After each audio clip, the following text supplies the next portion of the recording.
দর্শক, তারেক রহমানের এই বক্তব্যের আগে শুনুন, তারপর আমি কিছু কথা বলবো।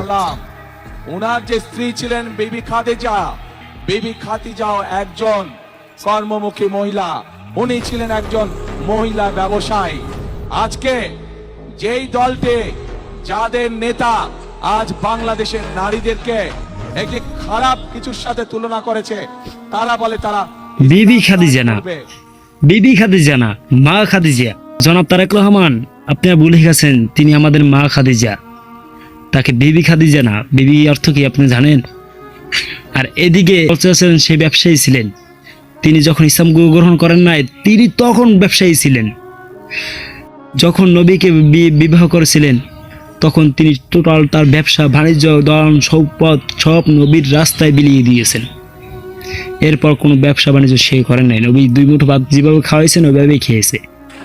এটা আপনি ভুলে গেছেন। আপনি কি নিয়ে কিভাবে কি আসছেন এটা হাদিস বলতে?